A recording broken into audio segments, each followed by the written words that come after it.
Thank you. Tonight I'm not here for my company, Bose Theater, just as a modest moderator, introducing my panel the moment I see them. First of all, we have Christian Römer here, who is here in 3 functions. Well, first of all, he's head of culture for the Heinrich Böll Foundation, which is the Green Party's cultural and whatever. What's the other purposes other than culture of the Heinrich Böll Foundation? Well, you know, the rest of the world and the rest of all the issues that matter in an activist sense. That's a complex answer, I know, but the best I can give you now. He's also the curator for a series of conferences called Theater and the Internet, Theater und Netz.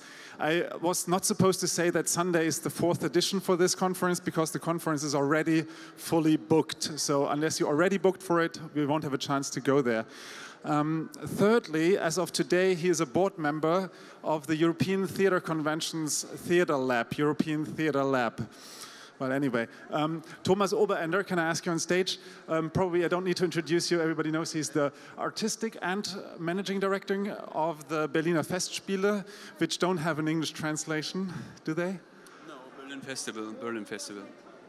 So for those of you who don't know, this is the federal government's culture agency for Berlin, being the roof organization for most of the international festivals in the performing arts at least.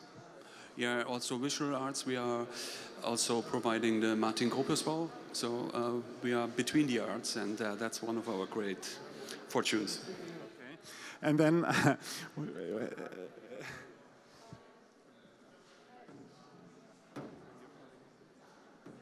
here we have, can I do a double introduction of Sharon and Sarah of the performance group Gob Squad, who are just rushing in from a workshop that they were giving upstairs. So did you have a break in between? Yes, we did have a break between. Actually,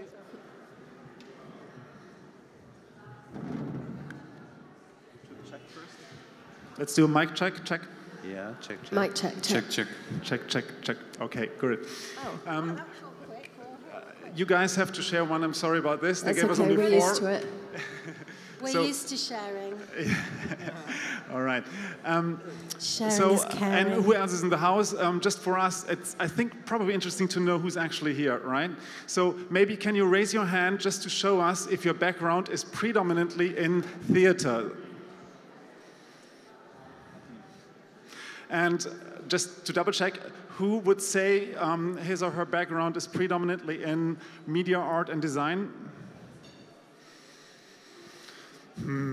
All right.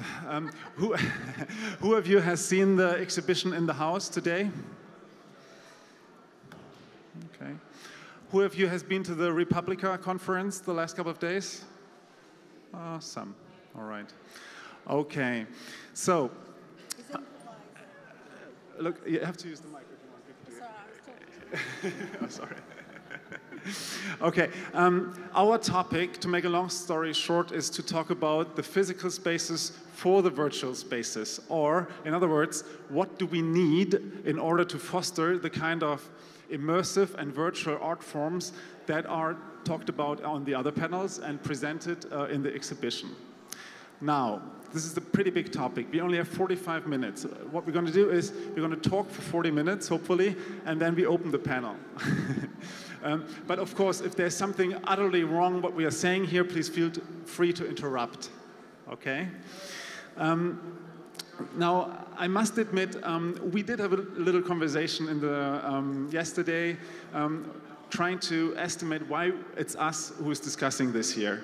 But just for those who are, I mean, most of you are in the theater world, so you can pretty much estimate who's Gob Squad, who's the Berliner Festspiele, and what's the Böll Foundation doing. Yeah? But nevertheless, the big question is, what is already happening institutionally, and what do artists need? And maybe I pass on the opening remarks for Christian. Where are we? Yeah, thank you, Max, for the introduction, and thank you very much for the invitation. Hello, everybody. I think I would like to maybe start out one step before in the question of what's the definition of immersive arts. Because now we have this, word in the world called immersive arts, but where is that coming from just in a short spec. Yeah, I think, well, Platon said, if, you know, we perceive our environment just as a shadow of the higher reality, means the idea of immersion is in the world since 380 BC, yes? And many of you remember the novel by Lanoyer called Simulacron 3, 1964, which was then by Fassbinder put into the famous Welt am Draht. And even theater people like Armin Petras or Claudia Bauer have put this on the stage. So basically, idea of immersion, as well in the movies, let's say in Matrix or in Truman Show, yes, we have purely immersion or a form of immersive art. So this has been, let's say, in the world for 2,000 years, this idea. But what is now? So we sit in Republica, yes, and 9,000 people have been here the last 4 or 5 days. And I would like to say that this is not a future thing. This is something that has happened here for 5 days.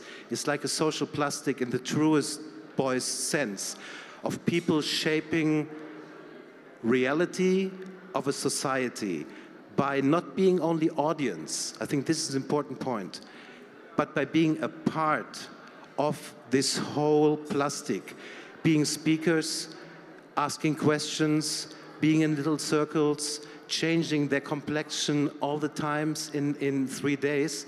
So basically we can learn here what immersion as a social idea means. Let's call it social immersion has happened here for 9 days. Now where does the virtual come in? And where do the institutions come in? I would just give a short thesis on this one. I feel there is a duty of the big institutions in Berlin, of the big arts institutions. And this is Berliner Festspiele, this is HKW, this is Volksbühne, to give a chance to research and give a chance to laboratoriums to really develop what does the immersive mean in the arts. What does the digital, virtual immersive means in the arts? Because the institutions tend to be curators, to have a curatorial attitude, to say, this is good, and this we can put in the festival, and this should be a part, and then we make another festival. But I hope, sincerely, that this chance of saying there is no fourth wall anymore, yes, I would love 1 year in the HKW or in the Berliner Festspiele that says no fourth wall, vierte Wand verboten, means no more audience, yes, but audience being a part.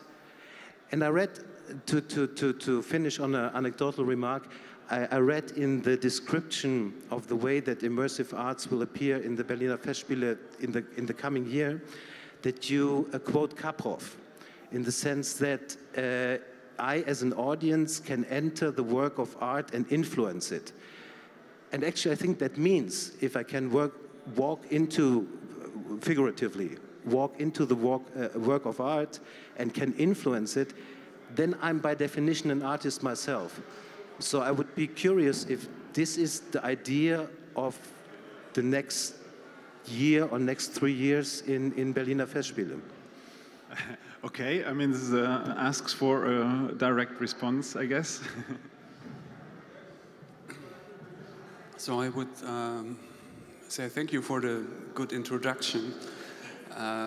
In a way, I would say that immersion is something that is also a very literary word in the English world for things that are not related to technology. That simple means a kind of process that brings you into something, and that means you make the experience of something that is overwhelming. It could be a novel. If you're in the novel and forget that you are in a separate world, if you bring both worlds together and the border disappears. I think this is what immersion means in a very old and traditional way. It's used for immersive effects of good paintings, of good films, and so on. What we discover now is that I would say in general there is a process, let's say in our contemporary world, that is, I would say, visible in the economy, in the politics, in the way we communicate, that creates a situation in which we are enclosed in a situation that is a common space in which the creator and the visitor are, let's say, connected and a part of a world that has open borders. That's interesting for me. And I would say immersive theater in the British, or in the, in this British field, means a theater that has no stage. The stage is something that is always around you. Also, if you use the treatments or the equipment like these glasses, it always creates situations who are completely around you. You're in the center of a world that offers you a very special kind of experience. So I think there is a tradition of immersive art that is also very established in our present days in the field of the theater world, in the field of the visual arts. Remember the works of Tino Sehgal. What is the work? We are the work. We enter a kind of system that is ruled by some very simple settings. And I would say there is no border between in and out. You are creating a situation, that's the name for the works of Tino Sehgal, in which you are a part of the work, but it's not the same as it is traditionally in, let's say, in the world of Bertolt Brecht, in which you are in a kind of Lehrtheater or something like this. I'm really interested in this work of narrative spaces, spaces you are entering and which offer you a narration and a kind of participation, and you are not also, that's what you describe very clear, you are not this kind of classical audience. You are part of the environment, you are part of the story, your presence is active in a way also if you are passive. So this strange situation of being involved and at the same time you have absolutely no duty. I would say this is very, very interesting. No duty to do something obligation. Special. No obligation, exactly. And I would say this is something I'm observing, and we try to bring this in our exhibition hall in the Martin Gropiusbau. We try to develop experimental forms of theater, and this is already a process of immersive kind of art that is not digital, that is not virtual. It's physical. It's a new relation. It's a new kind of ritual we are creating, and I'm very interested in this in the next 3 years to elaborate this. And I think it's an effect of processes that are going on in the world of the internet, of the way of new realities, new narrations, new participations that are driven by the development of the digital world, the digital culture effect on an analog space, I would say. Is this an effect that's inspiring you, or that's happening to your work? Is it experiences with the internet that cause different types, well, internet in the broadest sense, or digital arts or games that would inspire your analog works? I would say I'm politically inspired by what you just said, and very much aligned with what you just said. And I think it's important to observe that I think I'm already trying to learn what we mean by immersive here today. I think it's important to distinguish. I mean, there's clearly a distinction between an analog immersion and a digital immersion. And there's a difference between, as an audience, somebody who chooses to be passive and yet is still part of a landscape, i.e. they're being viewed by other audience members as a text or as an object. So they're part of an environment, even if they're passive. And there's also a difference with having, as Roland Barthes might say, the audience closes the text or completes the text. The reader writes, or it completes the text. I think what we do is somewhere in between. We never assume that an audience wants to be immersed. We invite audience to both observe and participate and choose in between in shows, more or less. And we offer an experience in which an audience member might exist inside a different state to the one they're being, from the one they're being observed by, in. But I don't think we were inspired by the internet.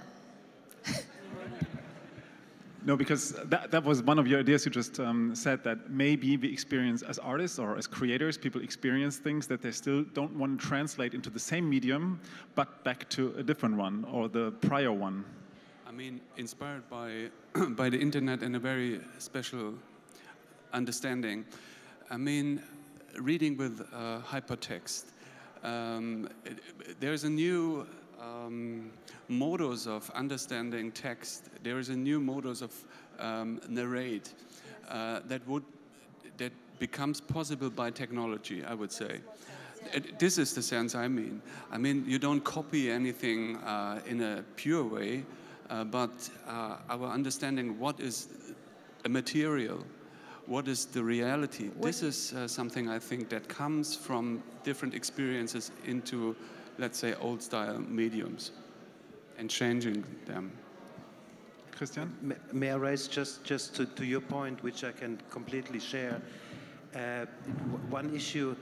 This is the issue of economy and research. I think interesting event happened 2 years ago.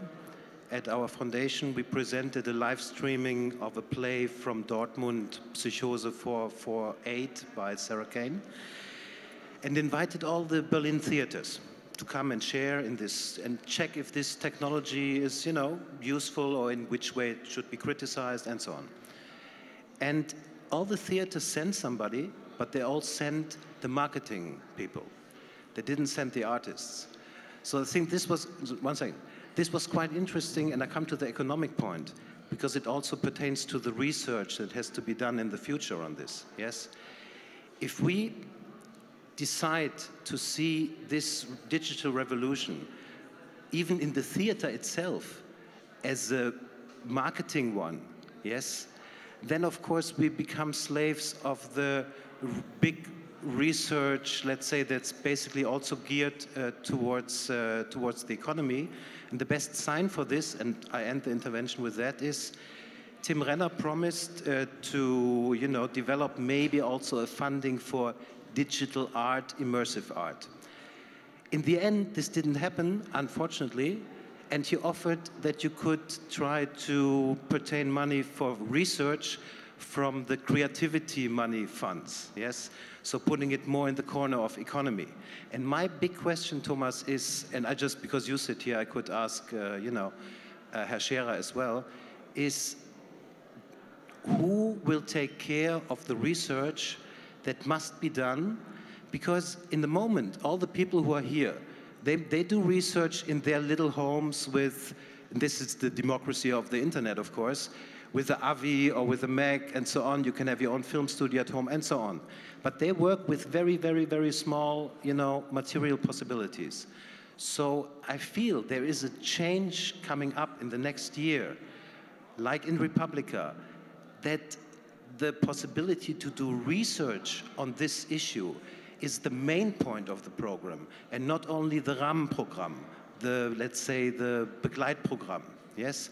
Because if this research is not being done, yes, we will not advance further, and we put the feuilletonistic, let's say, perspective on this, which is wrong, because it's research, and research must be open and free, and not be curated and judged on by the feuilleton after 5 minutes, you know. I mean, you do the research with the Heinrich Böll Stiftung in a very, very good way and very open way. This kind of festival is a platform for research, and for sure we are also active in this field. We let's say, if you see the artistic program of the Festspiele, but also the program we do in a way in our formats like Stückemarkt, we develop a kind of understanding of what plays could be today. There are no more only the privileged literary texts. It's also something that is a creation of, let's say, a performance that is done by a lot of people and needs different circumstances to be produced and experienced. And so I think we try to encourage also the politicians in the way we describe the field of arts is rapidly changed by, I would say, immersive processes. That means we need different places for productions. If you say we have an exhibition hall, what we exhibit right now is something that is not already a collection of things. We exhibit very often a kind of process. And also, I would say theater is not only a kind of performance, it's also a kind of process that will be open for the presence of people who are involved in this process. So this is a process of changing of institutions. We have to develop structures and ways of understanding, of producing, that is more focused on this, I would say, process part of productions. And I think if I see productions of Gobscourt, I think they are based in a kind of process of creation that is very much a kind of process of research, of interaction between people who are experienced in different fields. And what I think is necessary for our institutions to open our way of production for things that happens between the arts, between art and technology, between art and activism. And I think this is the most important change, also in the way the media reacts on our work, because usually we have a kind of critic who doesn't see a concert he can write about, because he's sitting on the stage in a way, if it's an immersive kind of concert we do in the Märzmusik Festival. And this is something very often, I think 20 years before, it was not sure if this is a really serious theater that is not based in literature. And I would say this is over. We are much more experienced in this kind of changing of aesthetics and let's say status of work that is not traditional. And I would not focus so much the point of research as you do. I think research is done in various fields. I would encourage artists to produce in very uncommon ways and to give them a new field of presentation and creation. That's a new understanding of what immersion is. So Gobscourt may not be at the cutting edge of virtual reality, but definitely you experimented with video. So you are labeled as a performance unit that touches technology, right? And I think what's part of the charm is that you use the relatively cheap technology in incredibly creative ways. Would you agree to that? I think what is important to sort of mention here is the word interdisciplinary. We don't come from a theatre background. We come from a school, a course, which was an interdisciplinary course. And so for us, it's not that interesting to even talk about categorizing things into theatre, or it's not new, it's not interesting, that it's been done for ages. It's not like we've invented the wheel in any way. We are standing on the shoulders of giants who for many years have been working in a way that is developing work, not through, often with text or in a normal theatre hierarchical way, but often working from an interdisciplinary background, which means that we're working with video, but not as a holistic thing. And I think that's what's really important, because sometimes gimmicks can be so fucking boring. You know, you can see the most beautifully made thing, but it's as dull as shit because it's not been, there's no love in it, it's not been developed as a whole. And I think that's what I see when I see loads of bloody clever Oculus Rift stuff. It leaves me completely cold because I'm like, what am I connecting to here?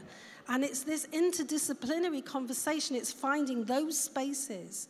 It's finding those places and creating those environments where people can have real discourse about why we on Earth want to put one of those things on. Because I don't want to just feel sick, you know? And I want more than that. I want a visceral, seductive immersion for a reason, not just because it's a good gimmick. And I think whatever we make in Gob Squad, whenever we're making it, we will not use a video if a video doesn't need to be there. We will only use a video if it needs to be there. I don't like gimmicks. There seems to be a longing for physical sensation. So there's two works here I saw today in which people are splashed water or moved physically or kicked or hit physically by an outside person. So the funny thing is that their technology does not replace live performers or live input, but actually asks for additional live impact. I found this a very poetic and romantic thing. I didn't expect that. So just this is a little remark to, and there the question was sometimes also raised, why do I have this thing on my, why am I made isolated from the rest of the world? So yeah, form and content need to correspond to each other. But Christian. Let me just put, because I think this is great, the question of what's the metaphorical idea of immersion. And there is Jane Hyatt, an American scholar, who wrote the wonderful book Hamlet on the holodeck, which gives you a very nice idea, because as some of you might know, Star Trek, yes, you know the holodeck, where people as KIs think, yes, they are real.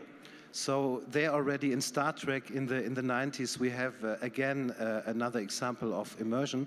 But Jane says, and I think this is a great image, immersion, the word figuratively comes from jumping into water. That means being immersed in water, in another dimension. And so basically jumping in the virtual reality is like jumping in a swimming pool. Now the question is, what is in that swimming pool? And what kind of water are we putting in there, number one? And for me, the main question is, and I think this is why this image is so great, if you're in water, as a person, you have to act. You have to swim. You have to count the bubbles you make. You have to maybe watch the air through the water. Yes? So it means basically you have to be active. And in the, let's say in the playing theory, yes, you have several roles of what you can be in a game. Yes? You can be a player. You can, as an avatar, represent somebody. You can be a role player. So it means there are several possibilities of activity in the water. Yes, and this was maybe a little bit more what I mean by research, Thomas, not so much the technical research. And I agree with you completely. I think also the Oculus Rift will be something, I dare to say it now, which we will forget in 5 years in the arts. But this is just a prediction. Because the interesting thing for the artist will be, and this is what I mean by artistic research, how can I make the partner, the audience, swim in the water I produce? How do I make them immerse? What offers do I give to them? Yeah, that this was maybe more precise, the idea, what I mean by research, and by non-judgmental research. Yeah. Not by research that means we have to perform it tomorrow and the Süddeutsche Zeitung has to write it was a big thing, and if not, we throw it in the basket. Yes, this freedom is something I think we need for the next years in that field.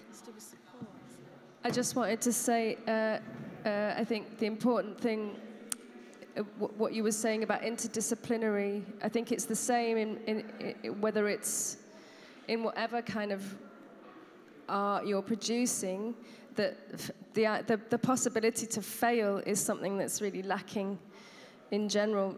So it's what you say, the possibility to research, possibly to an end where something a bit shit comes out, but the research itself was properly educational, or it was a learning curve for the people involved. And if it's a cooperative or immersive experience, then the more the merrier. But I think it's true all over the live art situation that there isn't that opportunity to fail. There's a huge amount of course, a huge amount of pressure on the product. So basically you're saying we don't need different institutions or spaces for new experimentation, but we need funding forms that allow us to not only be productive in the sense that we have to have a great product in the end. Yeah, because if it's new, it's got to be risky. It's got to have... Absolutely. You know, to make some... And it's very much about that thing to do with nurturing and support, because you put... You know, like, and that is along the interdisciplinary language in the sense that, so that the people you are working, if you're working alongside, you know, you manage to get in the room many different people who have different interests, but the main interest is towards a common goal, that environment can be nurturing and supportive, so you can all hear each other. So, well, you want to do that, this is what you're thinking about. But I don't know how some of the technology could support my idea. Do you know what I mean? Because I'm not a techno wizard, but there are them, and so that, you know, when you can get that emergence where things can collide, and then, you know, some sort of like alchemy can happen, and it's that alchemy that we're searching for in a way, where these things can. And where are those platforms in a way, those labs? In the time of the preparation of our immersive arts project that is starting in autumn, I very often met producers of virtual reality films and people who create 360-degree movies, and they are all very interested in the experiences and the knowledge of theater people. And that's very interesting. I think what, in a way, immersive working productions in the traditional field of analog arts developed on tools for different ways of narration, creation of different situations of experience of art. This is very interesting for the people who try to find new ways to tell stories in this virtual reality world. So I think the technology of the old arts is, in a way, much more advanced in some fields than in the new technologies. They learn from the old technologies in the moment. And that's a very interesting moment. And I would say, as an institution, it's necessary to... And I mean also the political institutions, to be ready for productions who are really interdisciplinary, working between the arts, between the formats. And usually you have the problem, is it a work of theater, or is it a work of dance, or is it visual art? In this field of immersive theater, especially if you think on the work of Punch Drunk, which kind of union is responsible for this kind of artists or technicians? They are dancers, they are visual artists, they are singers, so that's very interesting. All these old patterns of organization and qualification are mixed up with something that is new, and I think our political institutions are not ready for this process. How can we find support? It's not anymore simple music, it's something that is in the same way a performance or installation, and I think Tim Renner should develop a new kind of structure to encourage and support people who works between these old categories. And this I'm missing really. And also we, who are responsible for the development of institutions, have to open our exhibition houses for, let's say, performative, immersive ways of works. And in the same way, our traditional theater houses for kind of installational or it's nothing that I would say installation, it's immersive. New way of artworks who are between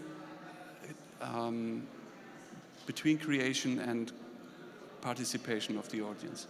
But since your institution is very much about prestige or canonizing in certain fields, will you have the guts to also invite artists for failure? That's what you always do if you produce works. If you don't know the result, it's always a risk.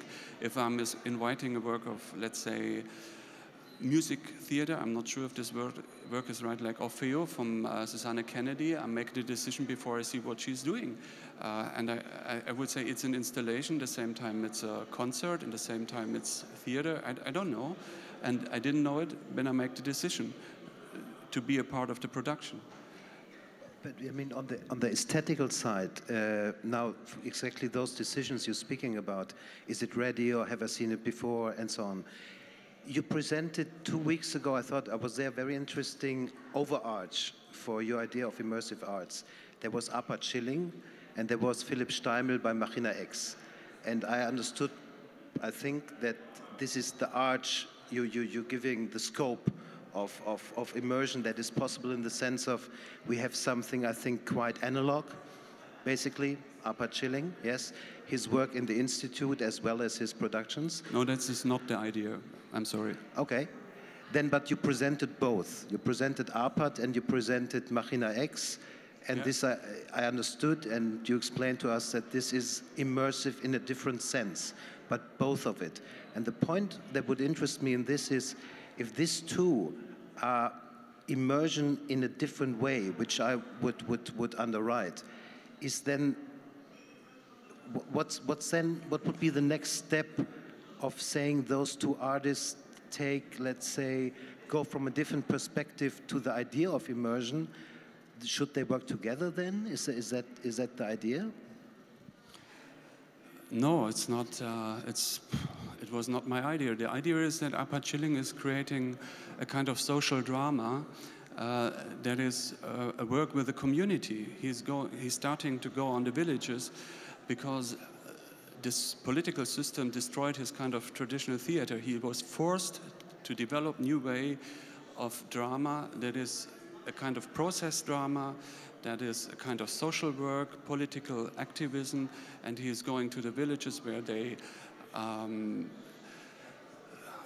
punish the people from the Roman community and the Sinti people, and he tries to find artistic ways of interacting in these different groups of society to develop a new understanding of their social situation and also personal situation. And this is done by art, but in a very special way. And the artwork itself is a kind of social process, and this is immersive. There is no opposite in this relation. They are all involved in one situation. They're working, they enter. And I think this is what I mean with immersion, and this is completely different from traditional theater. And the same is what Machina X is doing. They create game situations. So I think gaming is a very good model to understand what immersion means.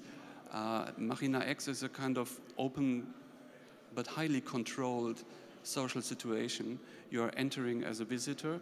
And I think we should not be naive. Immersion is nothing that is just in the virtual reality only sympathetic. It's a very highly, nothing was so much controlled before as this. Immersion means taking a kind of invisible control. If you see the work of Mona El-Gamal we produced in the Stückemarkt some years before, if you enter such a narrative space, you're entering a kind of manipulation space. And this is what they do also in the virtual reality. And this is, I would say, we have to aware also. Don't be naive. It's a critical process that is going on. We have reached the phase where we should open the questions to the audience. Please feel free to ask the panelists anything on the raised subject matters.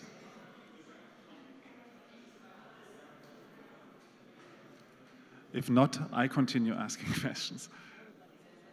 Okay. Yeah, I think it's really interesting, this whole discussion about immersive and how I feel that in the last 20 years as a maker, I've sat on many panels talking about words. And I've talked about, is this live art? Is this authentic? And there's been very fashionable buzzwords. And I'm a bit confused as immersive becoming like political almost. And it feels like I need to be immersive to be relevant. So I better fucking be immersive. Or was I before and I just didn't call it that? Was I calling it something else? And I just wonder, with these structures, who decides what's the buzzword now that we all bloody well better fit into? I don't know. I find myself listening and going, of course it's immersive, and of course that's immersive, and why it's not, you know. And so it's just interesting from being in making work for so long, when you make an application, which word you need to relate to make sure you get the money. And that's kind of slightly destructive. You know, is that terrible to say that? It's not terrible. It's not terrible at all. And actually, to connect to Thomas' critical note on the possibility of surveillance in immersion, yes. Just now at Republica, 2 days ago, yes, there was an event that spoke about our immersion into Facebook, which means sometimes hours and hours and hours in front of a screen, maybe even being another personality, because you can choose, just as an example, in the social networks, who you are. And then you have a second immersion, and that's a critical point, Thomas, and I agree with you 100%. You have more than 100,000 people in the Philippines who look at the posts that people have been doing on Facebook, censoring them and extinguishing them, deleting them if they have content that's not wished for, yes? So basically what we are, our immersive Facebook world is already a curated one, yes? So I completely agree, and I hope that this kind of critical note is always running along at the artistic processes just to be watched. Yes, what does it mean if we go into this new space, yes? Because as you know, Sasha Lobo, 10 years ago, when Republica started, the internet was the new solution for everything, yes? Then we had, I think 3 years ago, the dark age is breaking, Snowden is coming, and so on. So basically, I think we also have to look at, in the artistical research of virtual reality and immersive arts, where are those dangerous and critical points, yes, which, you know, shouldn't disturb the enthusiasm in it, yes, but this should be a part of the research, I would propose. So how do we get to a conclusion? Basically, don't listen to the buzzwords. Try to not follow them, either as artist and maybe not even as a curator? Let me make a very short answer to that. I understand what you say, but in this understanding, I would say Gerhard Hauptmann or Henrik Ibsen would love to be immersive in a way, to touch and to move the audience by their vision of the vision of their world they create in their work. But I say immersion, so that's really not a new thing. And I would say maybe if I would invite people who speak about immersive theater, I would not choose, maybe I would choose very specific artists. So that's not something that is typical for all kinds of theater. I would say it's a very special use of this term and idea, and it's a hard work to make clear what it means in our time if you speak about that. And I say it's not only a fashion, it's a real change of media processes and also, I would say, the way we communicate. For me, it's not only a fashion word, but I understand that you don't like it. I think it's more that... Sorry, carry on.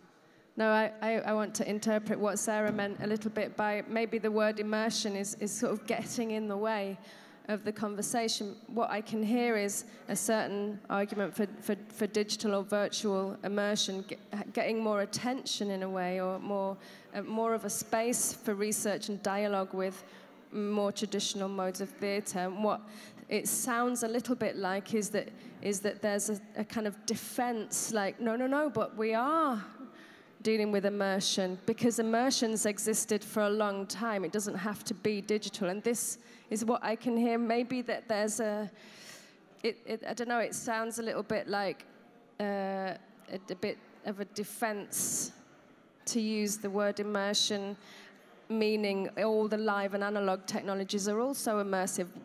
If we take that as said and then talk about digital and virtual immersion, having more opportunity to be in dialogue, then maybe we'd go a bit further with the conversation. But there was a question in the audience somewhere. Yeah, hi. It's only a comment, because you said a good thing, to put soul into digital art works, maybe, to try to do that. And maybe that's an answer for the question, do we follow buzzwords? Maybe we just take this immersion or virtual reality thing in a literal sense, and then say, okay, just use this technology and do work of arts with it, and not try to define immersion and virtuality in a sense, like you already said. It has been there already, and it's an old story. But let's try to do something new, to do art with the new technology. Well, I get signals from the host that we are supposed to come to an end. We already overdid our time. Just let's keep in mind, Berlin is great for conferences and festivals of all kinds, grassroots, basis stuff up to the federal level ones, but there is very little institutional permanent support to media artists in the city. A lot of artists really struggle because they don't get the funds for technology that is sometimes still expensive or that updates a lot. So if there's anybody here in the world from the funding sides, that's something to think about beyond all the things we talked about now. So thank you very much for your patience to this very complex topic that we had to tackle, couldn't really manage to tackle in 45 minutes. Thank you very much.